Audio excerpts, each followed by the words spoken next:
अनेकों पत्रकारों को जिस प्रकार तंग करने की कोशिश की गई, छापे डाले, कईयों को डिटेन किया गया, पूछताछ की गई, तो जो स्वतंत्र प्रेस का जो एक वातावरण है उसको कहीं ना कहीं दमन और सत्ता की ताकत से दबाने की कोशिश की जा रही है।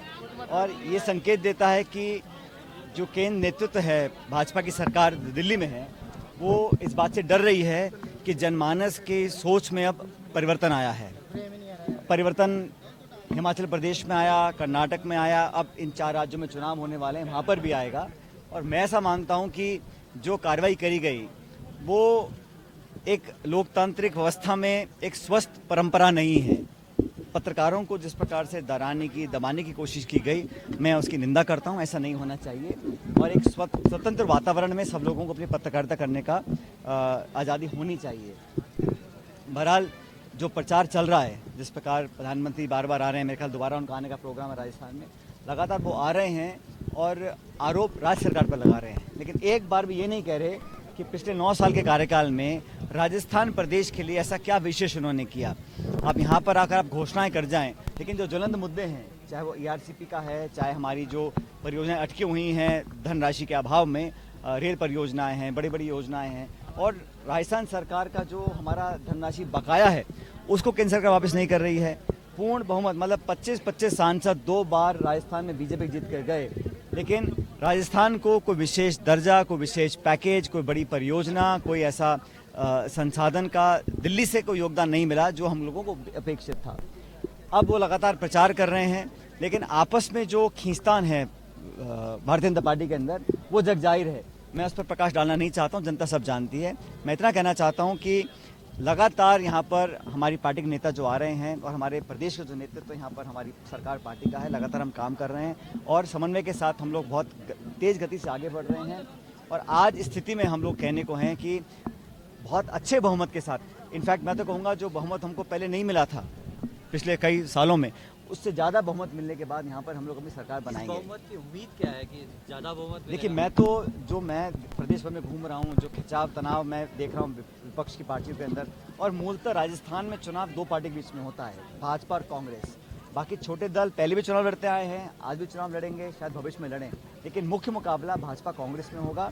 भारतीय जनता पार्टी का जो मैं देखा है रवैया, 4.5 साल तक बिल्कुल वो आराम की नींद सो रहे थे। जनता की आवाज़ बनने की उन्होंने कोशिश भी नहीं करी, और जनता भी समझ रही है कि अब चुनाव हैं, इसलिए यात्राएं निकल रही हैं, आक्रोश यात्रा, परिवर्तन यात्रा, संकल्प यात्रा, लेकिन पब्लिक के इंटरेस्ट की कोई बात नहीं कर रहा। मैंने पहले भी कहा, राजस्थान की जनता के लिए भाजपा का क्या विजन है, क्या रोड मैप है। 5 साल में अगर आप सरकार में आएंगे तो क्या करेंगे।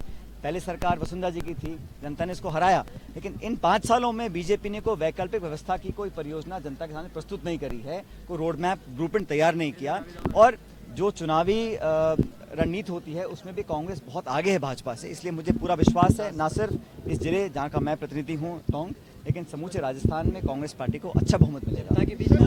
क्या करें?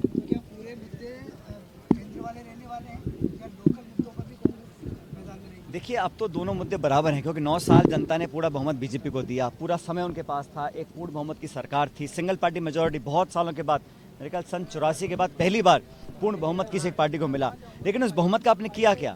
आपने नोटबंदी करी, जीएसटी लगाया, आपने ना उद्योग लगाए, ना काला धन वापस लेकर आ पाए, बहुत सारे वादे किए, स्वच्छ India, stand up India, made in India, मतलब तरह तरह के नारे दिए, लेकिन धरातल पर वो कारगर नहीं उतर पाए। और आज जो खाई बढ़ गई है अमीर गरीब की, किसान परेशान है, नौजवान चिंतित है अपने भविष्य को लेकर, छोटे उद्योग बंद हो गए हैं, और लगातार जो अमीर थे वो इतने अमीर हो गए हैं कि वो उनकी दौलत की कोई गिनती नहीं है, और जो गरीब पक्ष था वो बहुत गरीब होते चले जा रहे हैं। इसलिए जनता परिवर्तन चाहती है और परिवर्तन की शुरुआत हो चुकी है, लेकिन इन 4 राज्यों में जो चुनाव होंगे यहाँ पर बीजेपी निश्चित रूप से हारेगी, और 2024 में जो लोकसभा चुनाव होगा वो बहुत निर्णायक चुनाव है, पूरी दुनिया देखना चाहती है। और मैं ऐसा मानता हूं कि लगातार कांग्रेस पार्टी का कद और ताकत कार्यकर्ताओं में बढ़ती जा रही है, लोगों के अंदर उनका एक सकारात्मक, लोग अपने आप को महसूस कर रहे हैं कांग्रेस के पक्ष में, इसलिए मुझे पूर्ण विश्वास है कि पहले से ज़्यादा बहुमत लेकर हम लोग जीत कर जाएंगे। एक बिदुड़ी को के खिलाफ जो है, एक बिदुड़ी को उतारा है भाई, वो तो बीजेपी का निर्णय है, किसको कहाँ चुनाव लड़ाना है, क्या जिम्मेदारी देनी है, ये तो उनका अपना निर्णय है,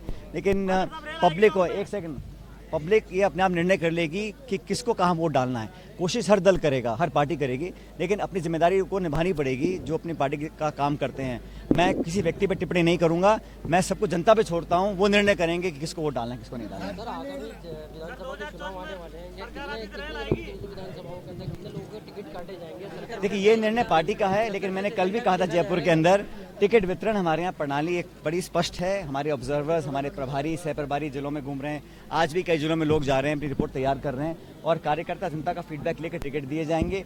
जो जीतने वाला होगा उसी को पार्टी अपना उम्मीदवार बनाएगी, बाकी सब उसका समर्थन करेंगे। मैंने कल भी कहा, मैं दोबारा कह रहा हूँ, ये किसी की पसंद नापसंद, किसी का गोट कुछ नहीं चलेगा तेरा मेरा। और जो डिजर्विंग कैंडिडेट होगा, जो मेहनत धरातल पे कर रहा है, और मैं तो हमेशा युवाओं का पक्षधर रहा हूँ, राहुल जी भी कहते आए हैं, कांग्रेस पार्टी भी कहती है कि नौजवानों को मौका मिलना चाहिए, लेकिन जिताऊ हो, पार्टी के प्रति समर्पित हो, जनता में पकड़ हो, उसी को पार्टी टिकट देगी। देखिए, सवाल बार बार राजनीतिक हलकों में चल रहा है कि सत्ता की चाबी कांग्रेस के अंदर सचिन पायलट साहब के पास और भाजपा के अंदर सत्ता की चाबी जनता के पास होती है। तो जनता के बीच में जाएगा, अपने आप को जनता के बीच में रखेगा, लोगों के दिल दिमाग में राज करेगा, वही व्यक्ति, वही दल जनता की सेवा करने के लायक बनेगा। तो अब चुनाव में ज़्यादा समय नहीं रह गया, लेकिन ये आश्चर्य की बात है कि जो सरकार पूर्ण बहुमत की दिल्ली में है, जिसके पास 25 सांसद हैं, आज वो अपने आप को अधर में पा रहे हैं। वो निर्णय नहीं कर पा रहे किस दिशा में जाना है, ना तो प्रदेश की जनता को स्पष्ट बता पा रहे हैं वो उनके लिए क्या करेंगे, ना अपने लीडरशिप का वो तय कर पा रहे हैं कौन नेतृत्व करेगा और कौन नहीं करेगा। और जो असमंजस है, जो आपसी विवाद और खिंचाव है, वो भी जनता तक पहुंच रहा है। हमारे यहाँ हम सब मिलकर काम कर रहे हैं कांग्रेस पार्टी में, सरकार और संगठन, इसलिए मुझे पूरा विश्वास है कि मध्य प्रदेश में, राजस्थान में हम पूर्ण बहुमत से सरकार आपका बनाएंगे। स्वास्थ्य कैसा है? कल आप चेकअप के लिए गए थे, आपका स्वास्थ्य कैसा है? तो प्रभारी तो पिछले चुनाव में बनाया, कौन बनता लास्ट टाइम चुनाव मुझे पता नहीं। तो प्रभारी बनने से कुछ नहीं होता, पब्लिक निर्णय करेगी किसको वोट डालना है। जनता जानना चाहती है आपका स्वास्थ्य कैसा है? चेकअप के लिए गए थे आप?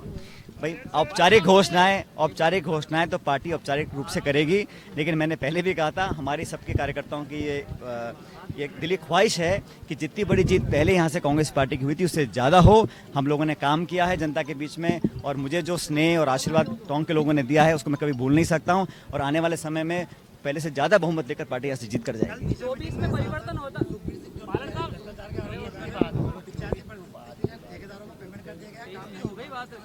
मैंने स्टेटमेंट देखा नहीं है। जो भी भाई चुनाव के समय आरोप लगाना को आम बात है, लेकिन जहाँ तक कामों की बात है, मैं समझता हूँ जनता निर्णय कर रही है कि पहले कितने काम हुए, अब कितने काम हुए, केंद्र सरकार ने कितने काम कराए और हमने कितने काम कराए। अगर परिवर्तन होता तो रेल कितने दिनों में आ जाएगी? ये हमारा पुराना कमिटमेंट है, हम लोग करना भी चाह रहे हैं, लेकिन ये ऐसा है, सुनो मेरी बात, डिफेंस, टेलीकम्युनिकेशन, रेलवेज, ये केंद्र सरकार के महकमे हैं। हमसे जो उम्मीद थी हमने पूरा कर दिया। जब मैं केंद्र सरकार में था हमने पूरी कार्रवाई करी थी। अब न जाने किन कारणों से इस पर कार्रवाई आगे नहीं हो पाई है। इसका जवाब तो हमारी सरकार बने हम कर ही रहे थे, लेकिन केंद्र सरकार, आपकी घोषणा आज भी हम कमिटेड हैं यार, लेकिन केंद्र सरकार ने जो बेरुखी दिखाई है उसका जवाब जनता देगी। मैं तो उतना कहना चाहता हूँ कि जो परियोजनाएं राज्य सरकार की हैं उनमें कोई कमी नहीं छोड़ी, चाहे मेडिकल हो, चाहे स्कूल हो, चाहे कॉलेज हो, चाहे सड़क बिजली हो, लेकिन जो गवर्नमेंट ऑफ इंडिया के डिपार्टमेंट्स हैं उस पर केंद्र सरकार को रुचि दिखानी चाहिए थी, नहीं दिखाई, उसका मुझे बहुत खेद है।